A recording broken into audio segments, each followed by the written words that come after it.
I was always the quiet one, the observer, the person who listened more than she spoke. My mother called it thoughtfulness. My university professors called it contemplative intelligence. I never expected that trait would make me the perfect undercover agent in my own workplace. And I certainly never thought it would lead to me being fired for a fundamental personality defect, only to turn the tables in the most satisfying way possible. Before we jump back in, tell us where you're tuning in from, and if this story touches you, make sure you're subscribed, because tomorrow I've saved something extra special for you. It all started on a rainy Tuesday afternoon. I sat across from Derek Morgan, my boss of 8 months at Horizon Marketing, in his glass-walled office, the one he'd insisted on having when our floor was renovated last quarter. I watched his mouth move as he explained why I was being terminated. His gestures were animated, hands slicing through the air for emphasis as he delivered what he clearly thought was constructive feedback. "Emma, you're just not Horizon material," he said, leaning back in his ergonomic chair. "We're a dynamic, vocal agency. Our clients expect big personalities and bigger ideas. You," he paused, gesturing vaguely at my entire existence, "you barely speak in meetings. How can clients trust someone who won't even defend their own concepts?" I nodded, maintaining the same calm expression I always wore at work. "I understand." "See? That's exactly what I'm talking about." Derek's voice rose in frustration. 2 words, no emotion, no fight. "I'm firing you, and you're sitting there like, we're discussing lunch options." "Would you prefer I make a scene?" I asked quietly. He sighed dramatically. "I'd prefer you showed some passion, some evidence that you actually care about this job or this agency." The irony, of course, was that I cared more about Horizon Marketing than perhaps anyone else in the building. Certainly more than Derek, who'd been hired from a rival agency 18 months ago and had spent most of that time renovating his office, reworking the company logo, and instituting energy audits, where he evaluated employees based on how enthusiastically they contributed to brainstorming sessions. "HR has your paperwork," Derek continued when I didn't respond. 2 weeks severance, though I'm going to ask you to leave today. Creative energy is contagious, but so is..." He gestured at me again. "Whatever this is." I stood, smoothing the front of my simple charcoal dress. "May I collect my things?" Derek nodded, already looking at his phone. "Janine will supervise. Standard protocol." He glanced up one last time. "For what it's worth, Emma, you're talented. Your designs are solid. You're just not cut out for agency life. Maybe try something more solitary." "Thank you for the advice," I said. Though what I wanted to say was that his energy audits had cost the agency 3 major accounts in the past quarter, and his insistence that every idea be shouted rather than considered was exactly why our client retention rate had dropped 38% since his arrival. But I kept those thoughts to myself, as I had for 8 months. Not because I was afraid or incapable of speaking up, but because I was there for a very specific purpose, a purpose that Derek had just accelerated considerably. Janine from HR hovered uncomfortably as I packed my desk into a cardboard box. She was new, hired after Derek's last HR manager quit, and clearly uncomfortable with the task of watching a 5-year employee be escorted out like a criminal. "I'm really sorry about this, Emma," she whispered as I carefully wrapped my ceramic mug in tissue paper.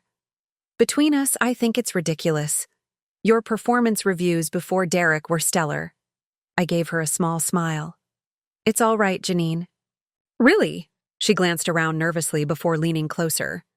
"The thing is, this is the 3rd quiet person he's let go this month. Maya from accounting, Peter from strategy, now you. It's like he's purging the company of introverts." "That does seem to be his mission," I agreed, placing my small potted succulent on top of the box. "But companies are made of all types, the loud and the quiet, the speakers and the thinkers." "Exactly," Janine said with more animation than I'd ever seen from her before. I've tried telling him that diversity of thought is valuable, but he just talks over me about culture fit and energetic alignment. I picked up my box and gave her another smile. Maybe someone will help him see things differently soon. She walked me to the elevator, apologizing again as the doors closed between us. As I descended to the lobby, I pulled out my phone and composed a text message to a number saved simply as M. Operation Observational Complete. Termination executed. By subject directly. Moving to Phase 2. The response came immediately. Expedited timeline approved. Extraction successful. I stepped out into the rainy afternoon, my small box of possessions hardly worth the 5 years I'd spent at Horizon. Extraction clean, I texted back. No suspicions aroused. Subject remains unaware of operational parameters. Smiled to myself as I walked to my car, a modest Volvo that was practical rather than flashy. Derek Morgan had never once in 8 months of working together asked me a single personal question. He'd never wondered why someone with my design credentials would take a mid-level position at a struggling agency. He'd never questioned my quiet demeanor or tried to understand the value I might bring beyond animated meeting participation. He'd looked at my restraint and seen weakness, my observation and seen disengagement, my strategic silence and seen a personality defect. As I drove away from Horizon Marketing for what would not actually be the last time, my phone buzzed with a calendar invitation. Nexus Group Board Meeting, Emergency Session, tomorrow, 9 a.m. The meeting where I, Emma Chen, would reveal to the board of directors that the quiet designer Derek Morgan had just fired was, in fact, the majority shareholder of Nexus Group, the parent company that had acquired Horizon Marketing 6 months ago. I allowed myself a small smile as I merged onto the highway. Derek had always said I needed to be more expressive. Tomorrow, he would finally get his wish. The Nexus Group headquarters occupied the top 3 floors of a gleaming downtown skyscraper, a world away from Horizon Marketing's more modest offices in the Arts District. As I stepped out of the elevator into the reception area, the familiar scent of jasmine and sandalwood greeted me, a signature fragrance my mother had insisted on when she founded the company 20 years ago. "Good morning, Miss Chen," the receptionist said with a warm smile. "The board is assembling in the main conference room." "Thank you, Vivian. How's your son doing at Berkeley?" Her face lit up. "Thriving. Thank you for remembering." I always remembered. Details mattered. People mattered. This was something Derek Morgan had never understood. The Nexus Group had begun as a small investment firm under my mother's guidance. When she passed away 3 years ago, I inherited her controlling interest and her vision to build companies where diverse thinking was valued and people could contribute in their authentic ways. In the cutthroat corporate world, this philosophy was often viewed as soft or indulgent. But our portfolio's performance spoke for itself. 14 consecutive quarters of growth across varied market conditions. Horizon Marketing had been my latest acquisition. A promising agency with a strong creative foundation but faltering leadership. Rather than sweeping in with corporate mandates and restructuring, I'd chosen to observe from within, to understand the company's true dynamics before making changes. Hence my role as Emma Chen, quiet designer, rather than Emma Chen, CEO of Nexus Group. The boardroom fell silent as I entered. 8 people sat around the polished table, including Martin Hayes, Nexus COO and my most trusted advisor. He gave me a subtle nod as I took my seat at the head of the table. "Thank you all for convening on short notice," I said, my voice carrying the quiet authority that had always been my natural tone. "No need to shout when you own the company. As you're aware, we have a situation at Horizon Marketing that requires immediate attention." "Emma," Martin began, "the board has reviewed your report from yesterday. Derek Morgan's actions are concerning but aligned with the pattern we've been monitoring." 3 terminated employees in a month, said Rebecca Lau, our legal counsel, all with strong performance records, all cited for being too quiet or lacking energy. From a legal standpoint, while not explicitly discriminatory, it's problematic. I nodded. More importantly, it contradicts the core values of both Horizon and Nexus. We invest in companies that recognize different types of contributions, not just the loudest voices in the room. The client retention numbers are alarming, added Sanjay from Financial Analysis. Down 38% since Morgan took over creative direction. Revenue projections for Q3 are significantly below targets. This was exactly why my undercover approach had been necessary. Financial reports showed the symptoms, but not the disease. Now I understood that Derek's leadership style wasn't just personally grating. It was actively damaging the company's culture and bottom line. "So what's our play?" asked Dominic, head of strategic acquisitions. "Replace Morgan? Restructure the entire creative department?" "First, we need to understand the full scope," I replied. My 8 months there revealed that Derek is a symptom of a larger issue. Horizon's previous leadership allowed personality to override performance, style over substance. They hired Derek specifically because he was loud and charismatic, not because he could build an effective creative team. I tapped my tablet, bringing up a series of metrics on the boardroom's main screen: client satisfaction scores, employee retention, campaign effectiveness, all trending downward under Derek's leadership. "Tomorrow," I continued, "I'll be returning to Horizon, not as Emma the designer, but as Emma Chen, majority shareholder of their parent company. I intend to personally oversee a restructuring that preserves the agency's creative talent while addressing its leadership deficiencies." "That's unusually hands-on for you, Emma," Martin observed. "Typically, you prefer to work through management teams. This is different." I met his gaze steadily. Horizon has exceptional talent that's being systematically pushed out by a toxic leadership approach. Moreover, Derek Morgan represents a philosophy that directly contradicts our investment thesis, that diverse thinking and communication styles strengthen organizations rather than weaken them. The board exchanged glances, but no one challenged my decision.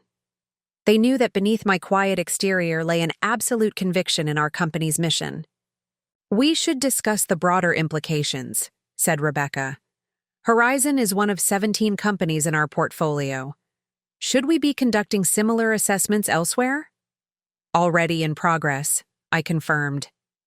Martin has been leading reviews of our other holdings, looking specifically at management diversity and communication styles. Today's focus, however, is Horizon. Preparing and narrating this story took us a lot of time, so if you are enjoying it, subscribe to our channel. It means a lot to us. Now back to the story. For the next hour, we refined the approach for tomorrow's intervention. I would arrive at Horizon with Martin and Rebecca, call an all-hands meeting, and reset the company's direction. Derek would be removed effective immediately. Janine from HR would be promoted to a senior leadership role, given her demonstrated understanding of what the company truly needed. As the meeting concluded, Martin lingered behind. "You've never done this before," he noted. "Put yourself in an entry-level position to observe operations." It was necessary. The acquisition research showed potential, but something wasn't adding up in the performance metrics. I needed to see it from the inside. "And getting yourself fired was part of the plan?" A hint of amusement crept into his voice. "An acceleration of the timeline," I admitted, "but effective nonetheless." Martin had been my mother's right hand before becoming mine. He knew me better than perhaps anyone else in the business world. He really got under your skin, didn't he? "This Derek Morgan," I paused, considering the question. "It wasn't personal," I said finally.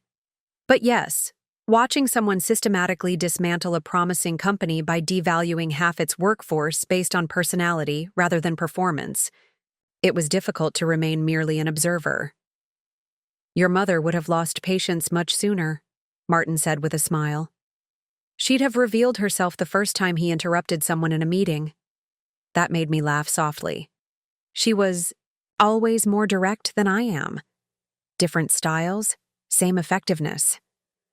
Martin's comment wasn't just supportive. It was the heart of the Nexus philosophy. See you tomorrow morning for the Horizon visit? I nodded. 8:30. I want to be there when Derek arrives. That evening, I returned to my apartment and finally allowed myself to process the day's events. Watching a company flounder under poor leadership was frustrating. Being personally dismissed for traits that actually constituted strengths in my leadership role was ironic. But what truly bothered me was thinking about Maya from accounting and Peter from strategy. Talented professionals pushed out simply because they didn't match Derek's narrow definition of agency material. I changed out of my business attire into comfortable loungewear and brewed a cup of jasmine tea, my mother's favorite. On my balcony overlooking the city lights, I contemplated tomorrow's confrontation. Derek Morgan had no idea what was coming. He'd made a critical error in assuming that quiet meant weak, that observation meant disengagement, that listening more than speaking meant having nothing valuable to contribute. Tomorrow would be a necessary correction. My phone buzzed with a text from Martin. Everything set for tomorrow. Car will pick you up at 8. Sleep well, boss. I smiled at his message. Martin knew that despite my calm exterior, confrontation wasn't my natural habitat. I preferred systems and strategies to direct conflict, but sometimes leadership required stepping into uncomfortable spaces. Tomorrow, Derek Morgan would learn that the quiet ones were often the most dangerous to underestimate. The morning. Light cast long shadows across Horizon Marketing's lobby as I stepped through the glass doors at precisely 8:45 a.m. Monsieur Martin and Rebecca flanked me, both radiating the quiet confidence that comes with absolute certainty in one's position. The security guard at the front desk did a double-take when he saw me. I'd only left yesterday with my small box of belongings after all. Miss Chen? I thought, it's all right, Carl. I have an appointment with management this morning. He looked confused but nodded, gesturing toward the elevators. As the doors closed, Rebecca handed me a small portfolio containing the documents. We might need Derek's employment contract, performance metrics for Horizon over the past 18 months, and the formal notification of leadership change approved by the Nexus board. Nervous? She asked, noting my silence. Focused, I corrected. This isn't about personal satisfaction. It's about correcting a situation that's damaging to both the company and its people. The elevator doors opened to reveal the creative floor, my home for the past 8 months. Several designers looked up from their desks, expressions shifting from surprise to confusion as they recognized me. Whispers followed in our wake as we moved purposefully toward the conference room. I could imagine the questions. Why is Emma back? Who are these people in suits? Is something happening? Janine was waiting by the conference room as arranged. Her eyes widened slightly at my transformed appearance. Yesterday, I had been Emma the designer in simple workwear. Today, I wore a tailored charcoal suit that spoke of authority rather than blending in. The email went out 5 minutes ago, she said quietly. All staff to the conference room at 9 a.m. sharp. Derek is in his office on a call, but he's aware of the meeting. Thank you, Janine. And thank you for your assistance with this transition. She nodded, still looking slightly overwhelmed by the situation. I'd called her last night after the board meeting, explaining just enough for her to understand the gravity of what was about to happen. Her immediate agreement to help had confirmed my assessment of her potential. At precisely 9 a.m., Horizon's employees began filing into the conference room, 42 people in total. Designers, account managers, strategists, support staff, all stealing curious glances at me and the 2 strangers standing confidently at the head of their conference table. Derek was predictably the last to arrive, making an entrance as he always did. He stopped short when he saw me. Emma? What are you doing here? There must be some mistake. His gaze flicked to Martin and Rebecca, then back to me, confusion evident in his expression. No mistake, Derek, I said calmly. Please take a seat. We have important matters to discuss with the entire team. Something in my tone, perhaps the unmistakable note of authority, made him comply despite his obvious bewilderment. Once everyone was seated, I remained standing, surveying the room, filled with people I had worked alongside, many of whom had never heard me speak more than a few sentences at a time. Good morning, everyone. For those who don't know them, this is Martin Hayes, Chief Operating Officer of Nexus Group, and Rebecca Liu, Chief Legal Counsel. I paused, allowing that information to settle. Nexus Group, as some of you may be aware, acquired Horizon Marketing 6 months ago. Murmurs spread through the room. The acquisition had been announced, but the parent company had remained largely hands-off from the employee's perspective. What many of you don't know is that I, Emma Chen, am the CEO and majority shareholder of Nexus Group. The room fell completely silent. Derek's face went through a fascinating series of expressions: confusion, disbelief, and finally, dawning horror. For the past 8 months, I have been working at Horizon as a designer. Not out of necessity, but as part of a direct assessment of operations following our acquisition. This approach, while unconventional, allowed me to understand Horizon's strengths and challenges from within, rather than relying solely on reports and metrics. I moved around the table slowly, making eye contact with various team members. What I found was a company with extraordinary creative potential being systematically undermined by leadership practices that devalue certain working styles and personality types. Derek shifted uncomfortably in his seat. Several employees glanced in his direction. Yesterday, I continued, I was terminated from my position as a designer for being, in Mr. Morgan's words, too quiet and lacking the proper energy for agency life. More murmurs, some indignant on my behalf. This termination was actually the third such dismissal in a month based on similar rationale.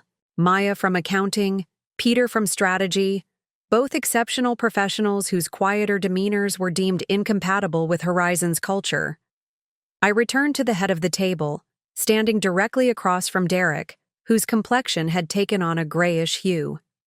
This pattern reflects a fundamental misunderstanding of what drives creative and business success. Innovation doesn't emerge from a single type of personality or communication style.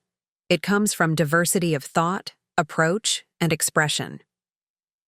Martin stepped forward, distributing packets to each person in the room. These contain Horizon's performance metrics since Mr. Morgan assumed creative leadership. Client retention down 38%. Employee turnover up 42%.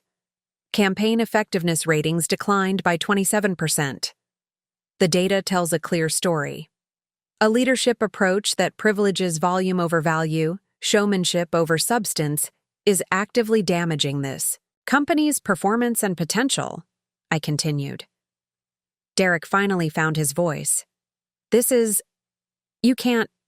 I had no idea who you were. His protest came out strangled, defensive. That was precisely the point, Derek. I met his gaze steadily. When you believe someone has power, you treat them differently. I needed to see how leadership at Horizon functioned without the influence of my position. Rebecca placed a document in front of him. This is notification of your immediate termination as Creative Director of Horizon Marketing, with severance, as outlined in your employment contract. Derek stared at the paper, then back at me. This is personal. You're doing this because I fired you. I shook my head. This is business. I'm doing this because you've created a work environment that systematically pushes out valuable talent based on arbitrary personality assessments rather than performance. The fact that I personally experienced this approach simply provided firsthand confirmation of what the data was already telling us. The room remained silent, employees watching the exchange with a mixture of shock and, from some corners, poorly concealed satisfaction. Effective immediately, I addressed the entire room. Again, Horizon Marketing will begin a restructuring process. Janine Porter will be promoted to Director of People and Culture. leading our efforts to rebuild an inclusive environment that values diverse working styles and communication approaches. Janine straightened in her seat, a look of determined purpose, replacing her earlier uncertainty. For the next month, I will be directly overseeing operations as we transition to new creative leadership. My door will be open to anyone who wishes to discuss their experiences, ideas, or concerns. I turned back to Derek, who sat stunned in his chair. Mr. Morgan, you may collect your personal belongings. Janine will escort you. As Derek was led out, the remaining employees sat in stunned silence. 5 years of being the quiet designer, of listening more than speaking, of observing rather than commanding attention. All of it had been building to this moment of necessary transformation. I know this is a lot to process, I said to the room. Change is often uncomfortable, even when it's needed. But I believe in Horizon's potential, in your collective talent. That's why Nexus acquired this company, and it's why I chose to understand it from the ground up rather than imposing change from above. Lisa, one of our senior designers, raised her hand tentatively. So all this time, you were actually our boss's boss. A ripple of nervous laughter broke the tension. In a manner of speaking, yes, I smiled slightly.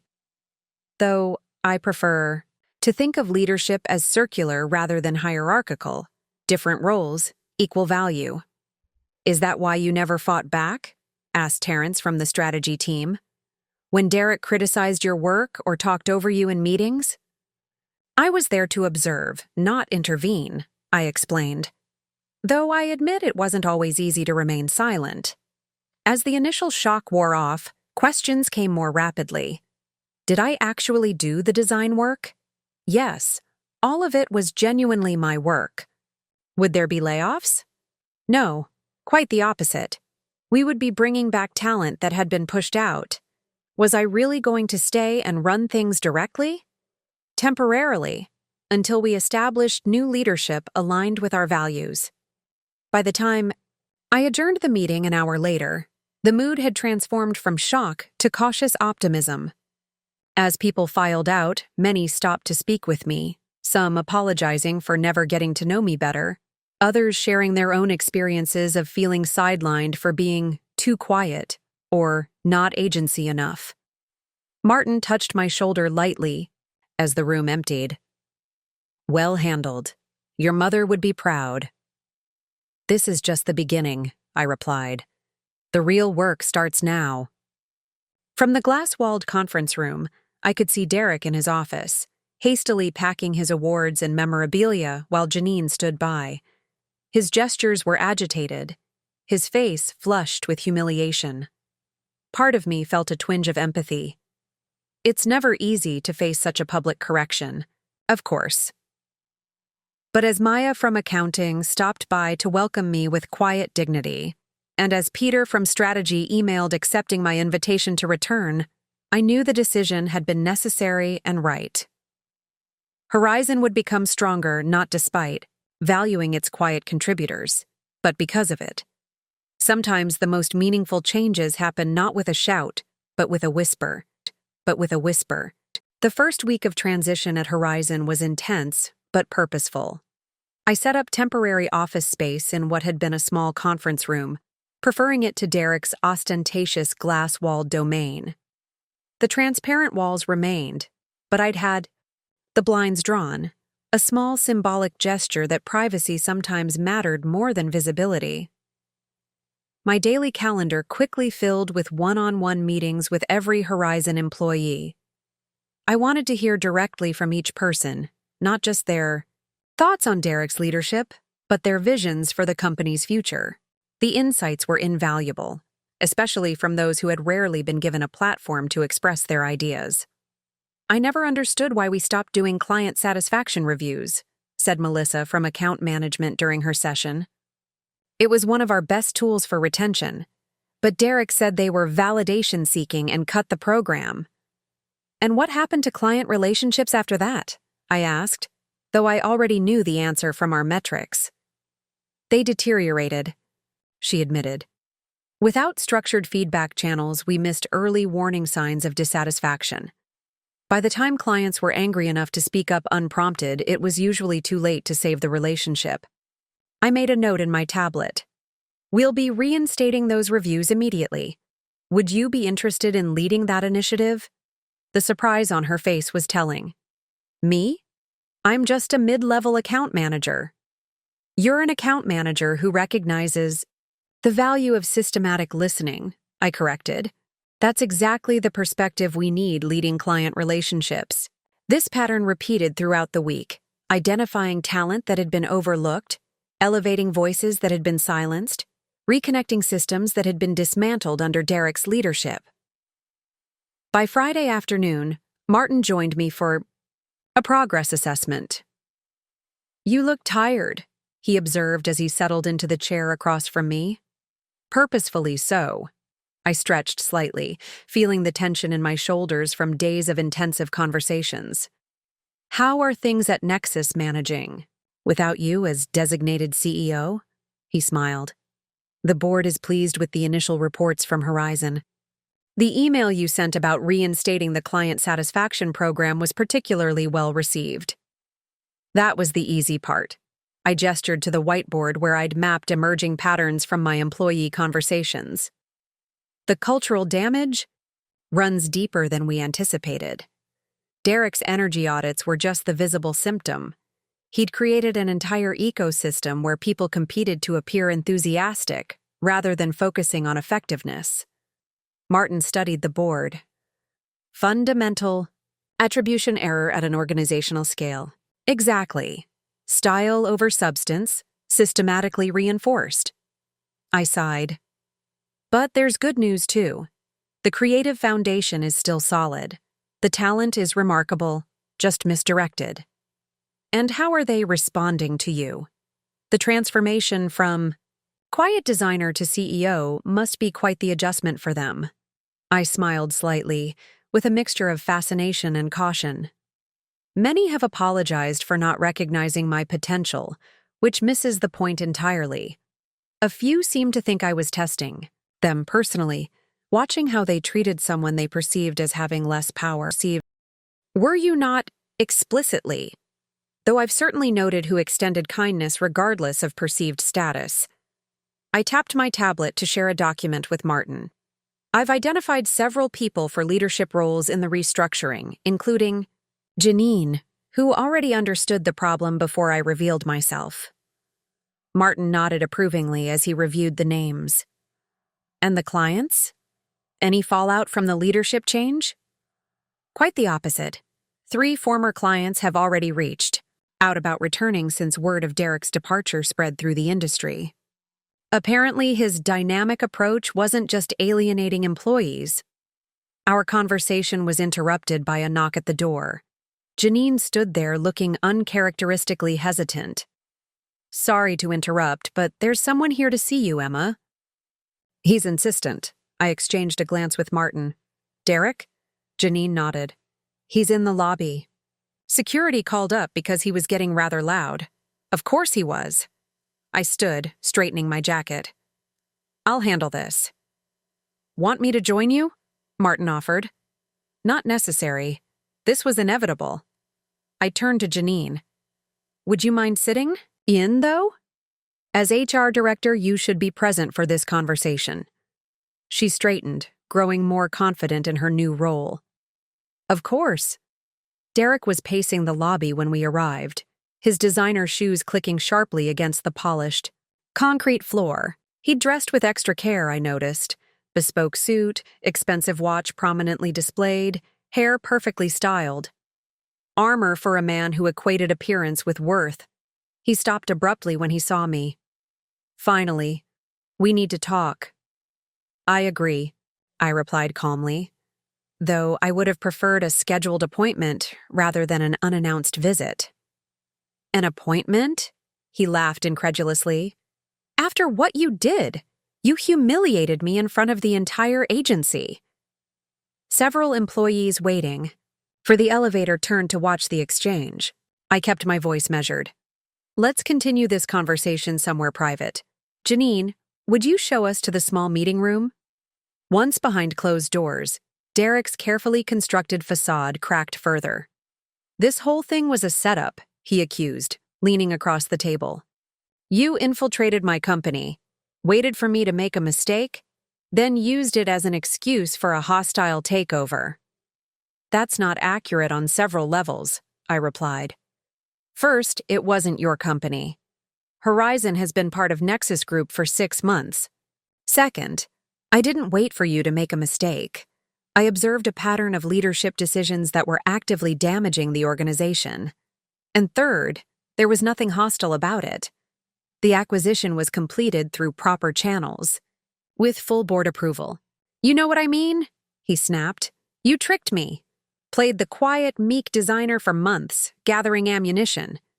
I presented as my authentic self, I corrected. The fact that you interpreted my observation and listening as meekness says more about your perceptions than my behavior. Janine shifted slightly beside me. I could sense her discomfort with the confrontation, but also her rapt attention to how it was being handled. So why are you here, Derek? I asked directly. He straightened, regaining some composure. I want my job back. With appropriate adjustments, of course, now that I understand the expectations. I studied him, genuinely curious. What makes you think that's possible? Because I get results, he said confidently. My approach may have ruffled some feathers, but I drove innovation. The Henderson campaign, the Westfield rebrand, those were my concepts. Actually, I said gently, the Henderson campaign was conceptualized by Terrence, whom you frequently interrupted in meetings. The Westfield rebrand was Lisa's vision, which you modified superficially and then presented as your own. I was in those meetings, Derek.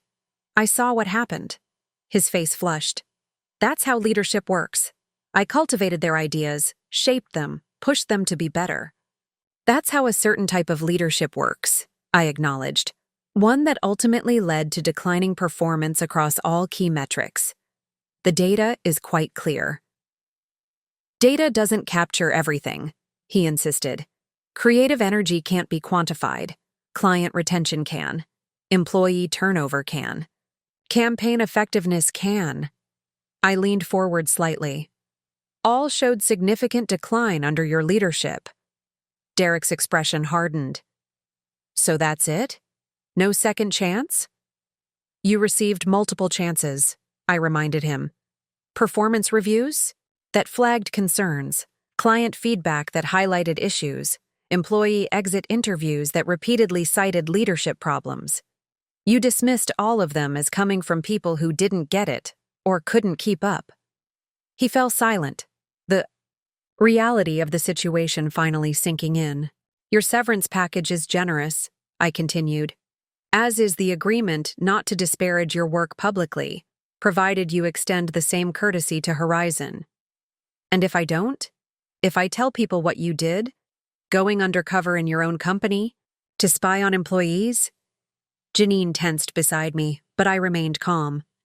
You're welcome to share your experience, I said, but consider how that narrative might sound. I was fired because I couldn't recognize the value of quiet contributors, including my own boss. Not exactly a selling point for your next leadership role. Derek stared at me, searching for a weakness, a crack in my composure. Finding none, he finally stood. You won't last, he said, his voice low. This industry needs energy, dynamism. Clients don't pay for quiet contemplation. They pay for results, I corrected, which come in many forms, through many types of people. I rose as well. Janine will walk you out. After they left, I remained in the meeting room, taking a moment to process the encounter. Derek's reaction had been predictable. Anger, denial, bargaining. But there was something almost poignant about his inability to recognize the fundamental flaw in his approach. He genuinely couldn't see the value in different working styles, different forms of expression. To him, leadership would always be about who spoke loudest, not who thought deepest. Martin found me there a few minutes later. Janine told me what happened. You okay? Fine. I smiled slightly. It was a necessary conversation. He's not entirely wrong, you know, Martin said thoughtfully, about the industry valuing energy and dynamism. No, he's not wrong about that, I agreed. But he's wrong in thinking those qualities only manifest in one way, through one personality type. Some of the most dynamic thinkers I know barely speak above a whisper. Martin nodded. Like your mother. Like, my mother, I echoed, feeling a wave of bittersweet memory. She had been quiet but formidable, thoughtful but decisive. Everything I aspired to be as a leader. So what's next for Horizon? Martin asked. I glanced at my watch. It was nearly 6 p.m. on Friday. Next is the weekend. Then on Monday we begin the real work of rebuilding. As we walked out together, I paused by the creative bullpen where several designers were still working. They looked up as I passed, their expressions a mixture of respect and lingering curiosity. The quiet designer had revealed herself as CEO, and they were still adjusting to this new reality. I gave them a small nod. Have a good weekend, everyone. Monday will be a new beginning. Monday morning arrived with unexpected complications. I entered Horizon's lobby to find Martin waiting, his expression more serious than usual. We have a situation, he said quietly, guiding me toward the elevators. The Oakhurst account is threatening to leave. Oak Pharmaceuticals was Horizon's largest remaining client, representing nearly 20% of our current revenue. Losing them would significantly complicate the already challenging restructuring process. Why? They seemed stable based on the client reports. Apparently, Derek called their CMO directly over the weekend, Martin explained as we entered the elevator. Told them about the leadership change, implied the agency was in disarray. He's offered to bring their account to Parallax if they jump ship. Parallax was one of Horizon's main competitors. The pieces clicked into place immediately. He's attempting to poach clients, I said, more statement than question, starting with the biggest. Sarah Oakhurst is demanding an emergency meeting this morning to discuss their concerns. She'll be here at 10 UI. As the elevator doors opened to the creative floor, I processed this development.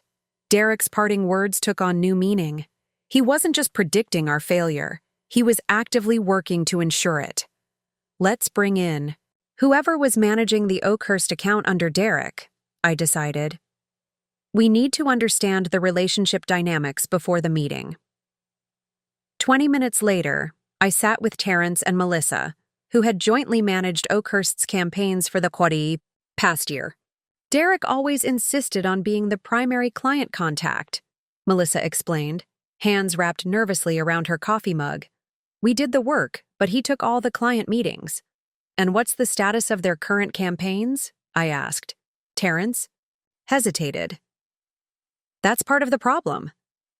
Derek approved concepts for their new product launch that the creative team had serious concerns about. We tried to explain that the approach might not resonate with their target demographic, but he said we were being too conservative and overruled us. Do you have the original concepts that the team recommended? Terrence nodded, along with the market research that supported our approach. Bring everything to the conference room. I want to review it all before Sarah arrives. The next hour was a deep dive into Oakhurst's business, their market position, and the competing campaign concepts. The contrast was striking. Derek had pushed for flashy, attention-grabbing visuals with clever but ultimately confusing messaging. The creative team's original concept was more straightforward but significantly more aligned with what the market research indicated would resonate with healthcare providers, Oakhurst's primary audience. At precisely 10:02 a.m., Sarah Oakhurst arrived.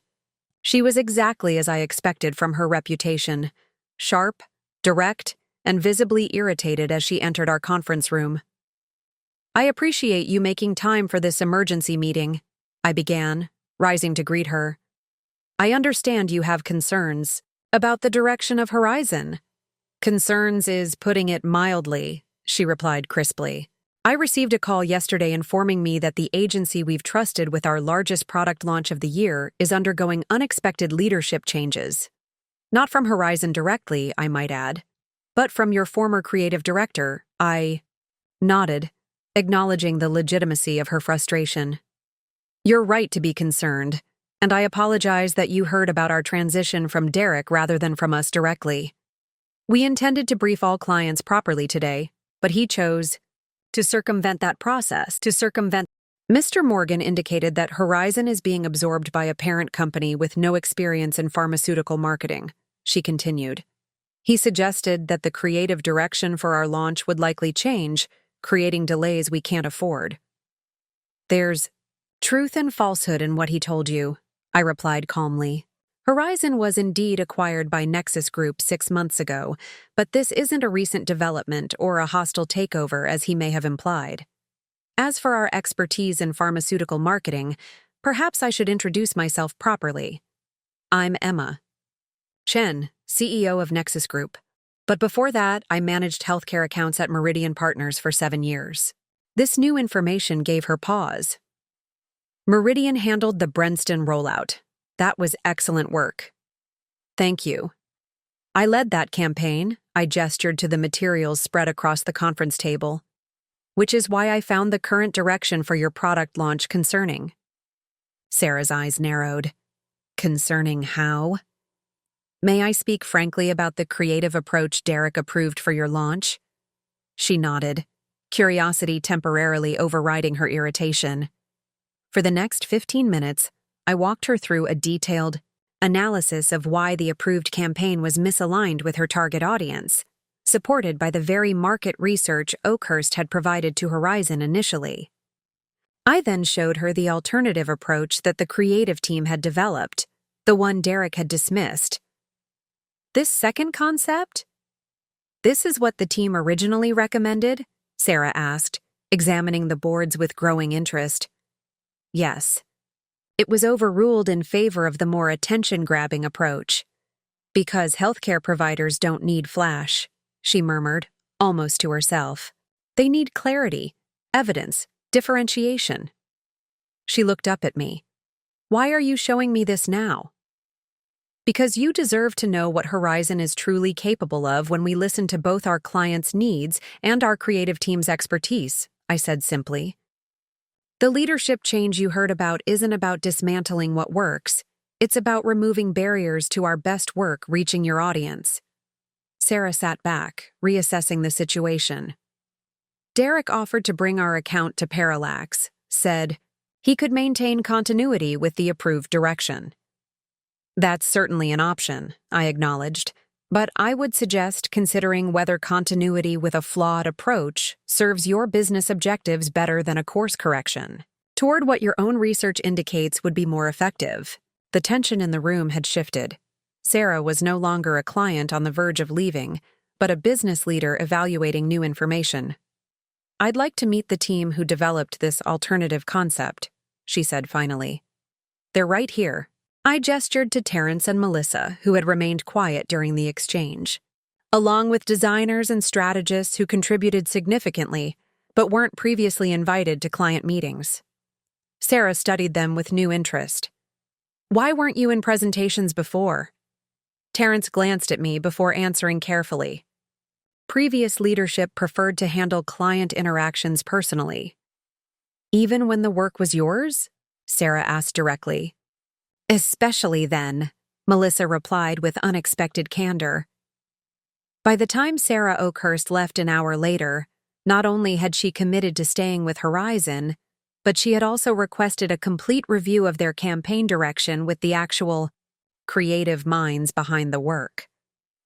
It was a significant win, not just maintaining a key account but establishing a new model for client relationships based on substance rather than showmanship.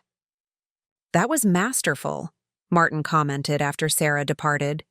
You transformed a potential crisis into an opportunity for deeper client engagement. It wasn't me, I corrected, gesturing to Terrence and Melissa. It was their work, their insights. I just created space for them to be seen.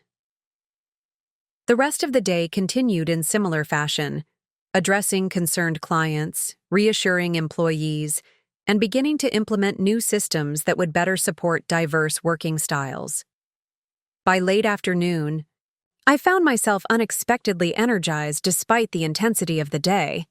Janine knocked on my office door as I was reviewing candidate profiles for the creative director position. Got a minute? Of course. I set the profiles aside. How are you settling into your new role? It's a learning curve, she admitted, but a good one. She hesitated before continuing. I have something you should see. After Derek left on Friday, I started organizing our HR files, and I found some concerning documents. She placed a folder on my desk and opened it to reveal a series of performance reviews, all for employees who had been terminated or had left during Derek's tenure.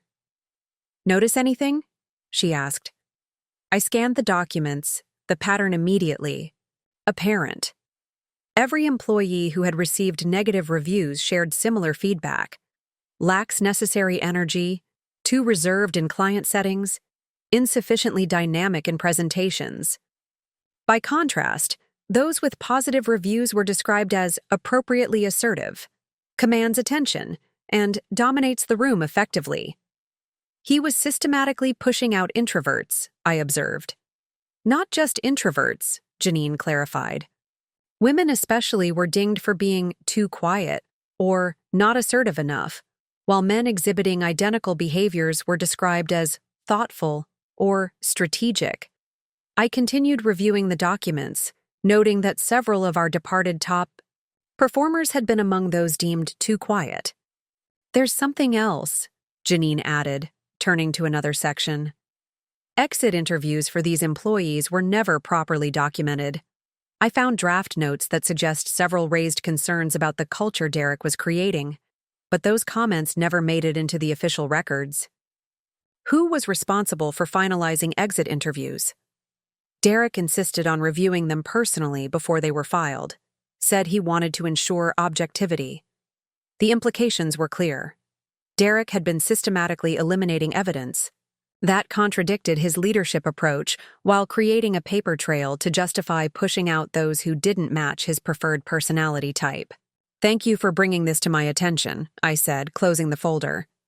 This will be important for establishing new performance evaluation criteria. After Janine left, I sat with the folder for several minutes, contemplating its contents. The damage Derek had done wasn't just to current operations, but to the company's human foundation, its institutional knowledge, its collective experience, its diverse perspectives. Rebuilding wouldn't just mean new systems and leadership, but healing a culture that had been methodically shaped to value style over substance. My phone buzzed with a text from Martin. Spoke with 2 more former employees, both interested in returning pending new CD hire. Also, Derek officially announced joining Parallax this morning, moving faster than expected. I wasn't surprised. Derek would be motivated to capitalize on his connections quickly before we could stabilize Horizon and secure our client relationships. His attempt with Oakhurst wouldn't be the last. It was a sobering reminder that our work had only just begun. Transforming Horizon wouldn't happen in a day or even a month. It would require sustained effort, clear vision, and most importantly, creating space for the diverse talents that had been previously suppressed. As I looked out through my office window at the creative team working diligently, I felt a renewed sense of purpose, not just to fix what Derek had broken, but to build something stronger than what had existed before. A company where quiet strength was valued alongside vocal confidence, where listening was recognized as leadership, where diverse modes of expression were not just tolerated, but actively cultivated. The path forward was clear, even if it wouldn't be easy, and I was ready for the challenge. 2 weeks into Horizon's restructuring, the agency was finding its new rhythm. The initial shock of the leadership change had given way to focused engagement as employees discovered their voices were genuinely valued. I'd established a rotating system for leading client presentations, ensuring that those who had previously been sidelined now had opportunities to represent their work directly. The morning began with a leadership team meeting, a newly formed group that included Janine, Terrence, Melissa, and several others who had demonstrated both skill and vision in their respective areas. The Oakhurst redesign is progressing well, Terrence reported. Sarah's team has approved the revised strategy, and we're moving into full production. They've even hinted at expanding our scope to include their digital platform overhaul. Excellent work, I acknowledged. And the client satisfaction reviews? Melissa pulled up a dashboard on the conference room screen. We've completed initial reviews with 12 of our 14 active clients.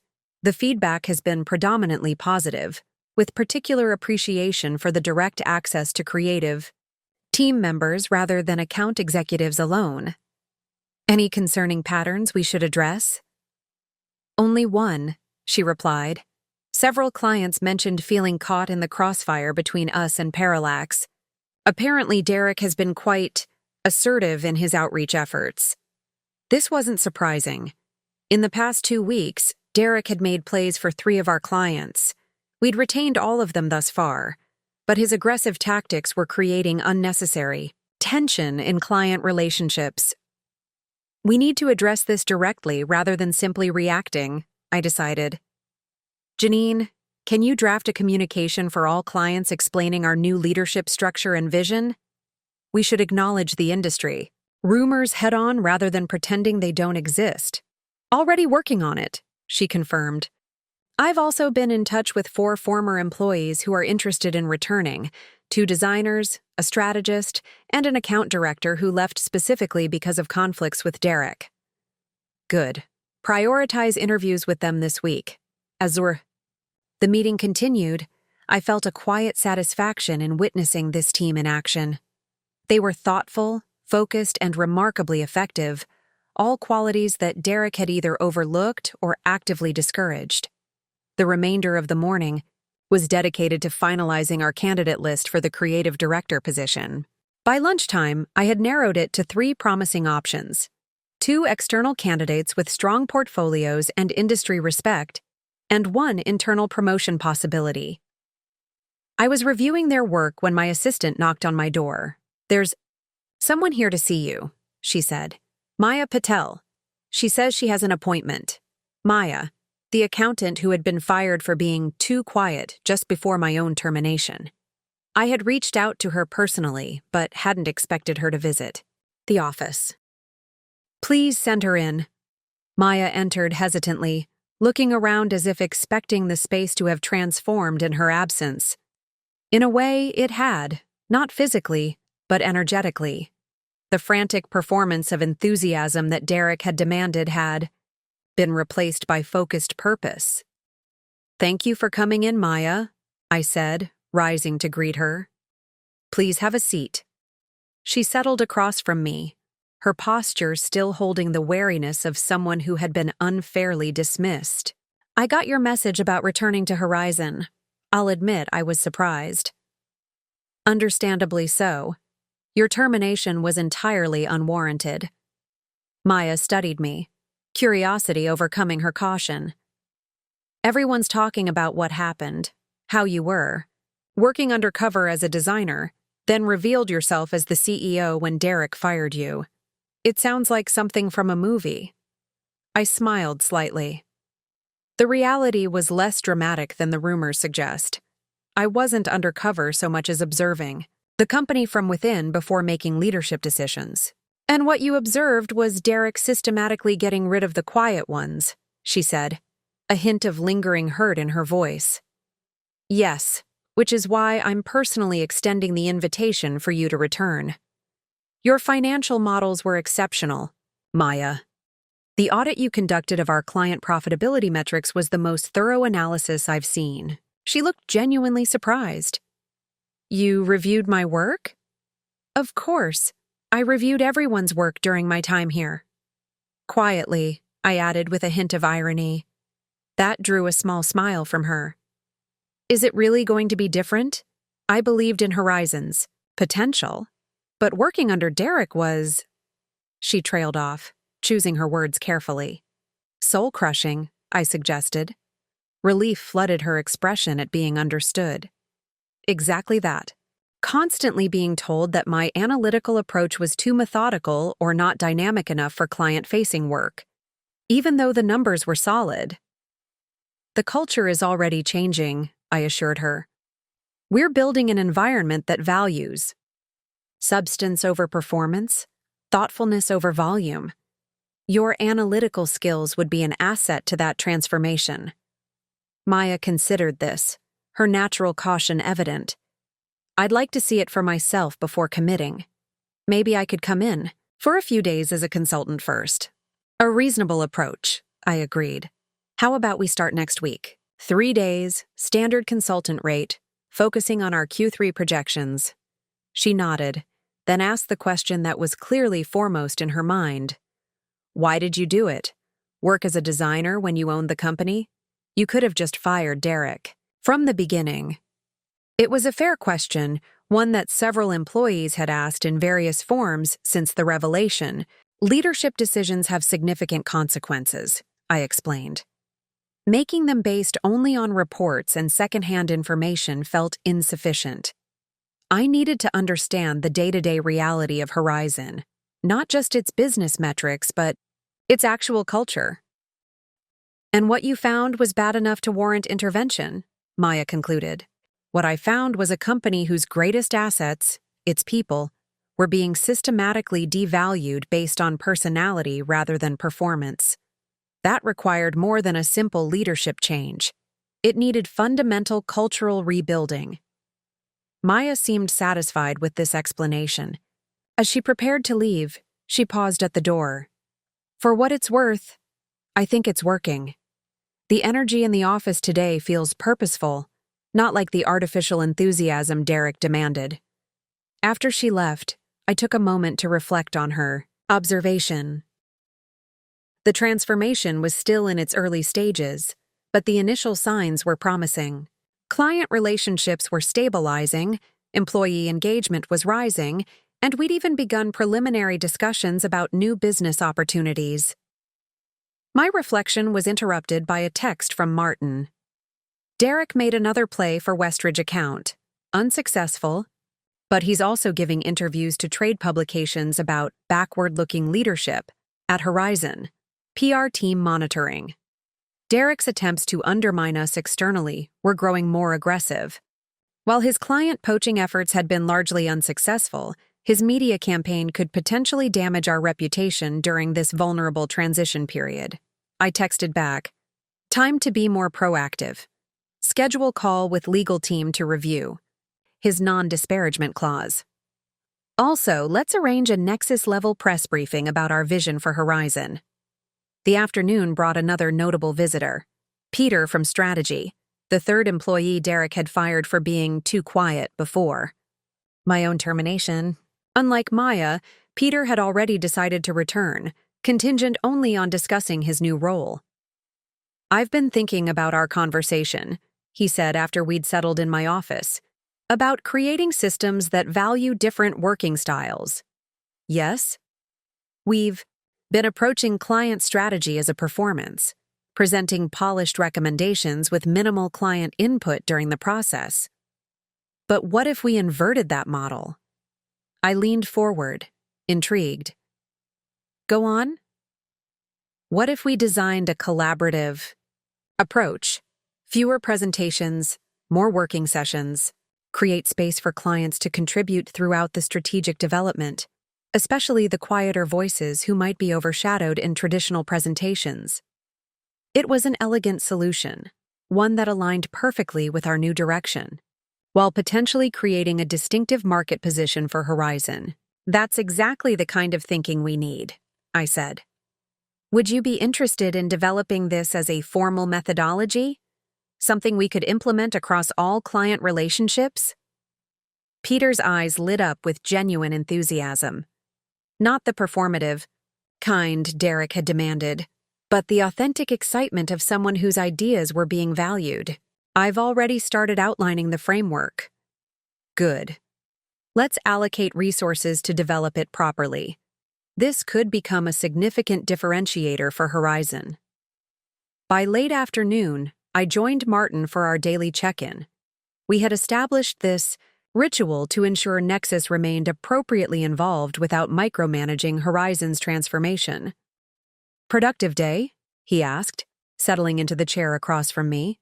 "Very. 2 of our Too Quiet alumni are returning, and Peter's developing a new client engagement methodology that could fundamentally change how we work." Martin nodded approvingly. "The financial indicators are following the right trajectory too. Client retention has stabilized, and projected Q3 revenue is holding steady despite the turbulence." "And Derek's latest attempts?" "Irritating, but not damaging. His media comments are being viewed skeptically, since most industry insiders are aware he was terminated." Martin hesitated before continuing. "There is one other development you should know about. The board is impressed with how you're handling Horizon's transformation." "That's good to hear," I said cautiously, sensing more to come. So impressed that they're discussing implementing similar assessment approaches at other portfolio companies. They're calling it the Emma method, embedding leadership in operational roles to understand company dynamics from within. I raised an eyebrow. "That sounds potentially disruptive if not handled carefully." "Hence my bringing it to your attention now, before it gains momentum," Martin agreed. "They're specifically interested in Vertex Technologies. The CEO there has a similar reputation to Derek, charismatic but potentially driving away key talent through leadership style." Vertex was one of our larger portfolio companies, a software development firm with extraordinary technical capabilities, but increasingly concerning turnover among senior engineers. "I'm still fully committed to Horizon's transformation," I pointed out. "We're only a few weeks in." "Of course, no one expects you to personally repeat this approach immediately, but they would like you to consider developing guidelines for how such assessments might be conducted by others." I nodded slowly, considering the implications. What had begun as a specific intervention at one company was potentially evolving into a broader management philosophy for the entire Nexus portfolio. "I'll think about it," I promised. "But my first priority remains Horizon." As Martin left, I turned to the window, watching the creative team working in the main space. Terrence was reviewing designs with 2 junior creatives, his approach patient and encouraging. Melissa was on the phone with a client, a smile spreading across her face as the conversation progressed positively. Throughout the office, people were engaged, focused, and collaborating without the artificial performance anxiety Derek had created. The transformation was taking hold, but it remained fragile. Derek's continued attacks from his new position at Parallax posed an external threat, and now the board's interest in systematizing the Emma method presented an unexpected complication. What had begun as a simple observation role had evolved into something much more significant, not just for Horizon, but potentially for corporate assessment approaches more broadly. The quiet observer had inadvertently started a revolution in how leadership might evaluate company culture. As I turned back to my desk to prepare for tomorrow's challenges, I couldn't help but appreciate the irony. Being fired for being too quiet had unleashed a much louder conversation than Derek Morgan could have possibly anticipated. 1 month into Horizon's transformation, we reached a significant milestone: the hiring of our new creative director. After rigorous interviews and portfolio reviews, we'd selected Naomi Washington, a respected industry veteran with both impressive credentials and a leadership philosophy that aligned perfectly with our new direction. "The creative department is the heart of any agency," Naomi said during our final discussion. "But it can't be a heart that only beats in one rhythm. Different creative minds work differently. Some are spontaneous and vocal, others methodical and reflective. A good creative director creates space for all of these approaches to thrive." Her first day at Horizon coincided with a scheduled all-hands meeting where I planned to announce the beginning of my transition back to Nexus. As Naomi and I prepared in the conference room, she expressed the nervousness any leader feels when stepping into a new role. "They've been through so much change already," she observed. "I don't want to disrupt the progress you've made." "You won't," I assured her. You're not replacing what we've built. You're extending it. Besides, I'm not disappearing entirely. We'll have a proper transition period. Employees began filling the conference room, the atmosphere notably different from that first tense gathering, when I'd revealed my identity. Where there had been shock and uncertainty, now there was engaged anticipation. These were people who had found their footing in a transformed environment, who had experienced firsthand that quieter voices could carry just as much weight as louder ones. Good morning, everyone, I began once the room was full. Today marks an important milestone in Horizon's evolution. For the past month, we've been rebuilding together, redefining how we work, how we engage with clients, and how we value different contributions within our team. I gestured to Naomi, who stood beside me. I'm pleased to introduce Naomi Washington, who will be joining Horizon as our new creative director.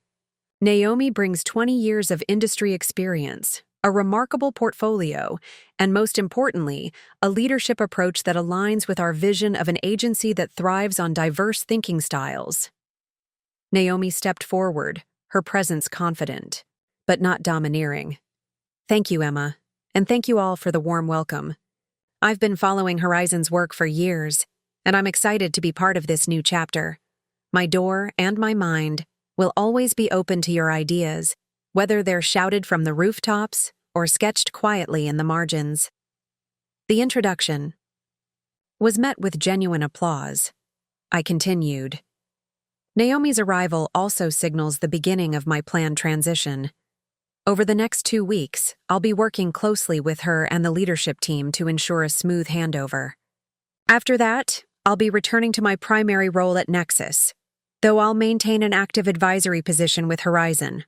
A murmur ran through the room. Though everyone had known my direct involvement would eventually end, the reality of that transition clearly generated some anxiety. This doesn't mean the vision changes, I assured them. The leadership team we've built together, Janine, Terrence, Melissa, Peter, and now Naomi, all share the same commitment to creating an environment where different working styles are valued equally. The systems we've established will continue and evolve.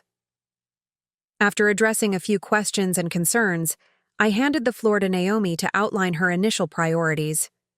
As she spoke, I observed the room's reaction. There was natural caution. Any leadership change creates uncertainty, but also clear engagement with her ideas and approach. The meeting concluded with an announcement that genuinely excited the team. Horizon had been selected as a finalist for the prestigious Archer Award for the revised Oakhurst campaign.